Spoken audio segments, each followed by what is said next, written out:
Бір қойшы қарт қойларын өрістетіп, жайылымға жайған сайын дөңге жақын өскен бір алма ағашының түбіне барып дем алатын.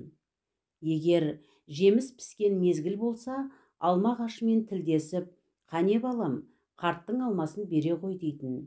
Сөйткенше болмай, дәмі тіл үйіретін, иісі аңқыған балбырап піскен бір алма жерге топ ете түсетін. Қарт болса, кішкене бәкісімен әлгі алманы асықпай тілімдеп кесіп, өзімен бірге ала келген торсығындағы айранымен қоса, сәл жүрек жалғағаннан кейін, әкесінен қалған құранын баппен қолға алып, жайлап оқи бастайтын. Қойшы қарт бұл алма ағашын осыдан 20 жыл бұрын отырғызған кезде, жиі-жиі суғарып, намаз алдында беті қолын шайған дәрет суының қалғанын да ырымдап, соның түбіне төгетін. Қарт жүзін шайған сол судың шарапаты тиді ме, әйтеуір алма ағашының тамыры тез жан алып, аз уақытта-ақ бой көтеріп жеміс бере бастады. Қойшы қарт ол кезде жас болғандықтан, қай әдемі алмаға көзі түспесін, сәл ұмсынып қол созғаны жетіп жатыр еді. Алайда одан бергі қаншама жыл ішінде қарттың бойы аласарып, белі бүгілді, ал алма ағашының бойы керісінше барынша биіктеп, шынар ағашындай жайқалып кеткенді. Бірақ алма ағашы қанша жайқалып өскеніменен, мәпелеп өсірген баланың аты бала емес пе? Оны баласындай көретін қарт, ағаш бұтақтарын алақанымен жай ғана сипап тұрып, «Қане балам, бүгінгі несібемді түсіре ғой» дейтін. Айтқанындай көп пәлсінбестен бір алма түсуші еді. Бұл көрініс дәл осы қалпында бірнеше жылдан бері қайталанып келе жатқанды. Тіпті қарт сұрағанда алманың түспей қалған бірде-бір күні болған емес.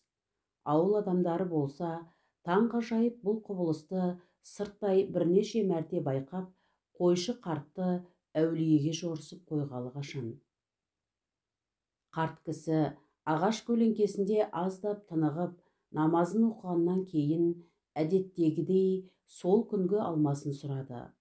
Алайда бір таңғаларлығы, ағаш бұтақтары жеміске толып тұрса да, қарт қолына ештеңе түспеді. Қарт өз қалауын қанша қайталағанымен бәрібір ештеңе бола қоймады. Күткені орындалмай, кірпігімен сақалы тарам-тарам жасқа шыланған қарт үнсіз ғана алыстап қойларына кетіп бара жатты.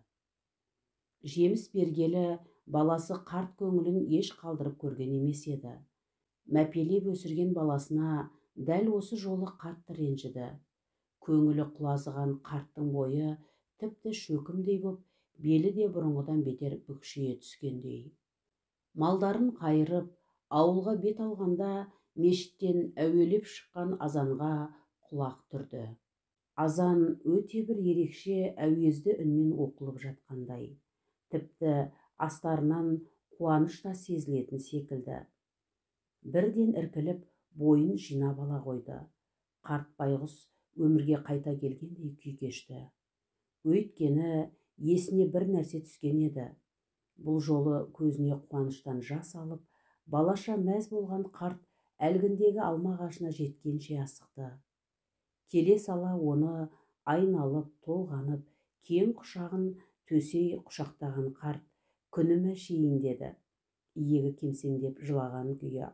Айналайын, балам, жарығым, ұмытшақ мен байғұсты ренжітпей тұрып-ақ білдірсең болмас па еді? Бүгін ораза айының алғашқы күні екен ғой.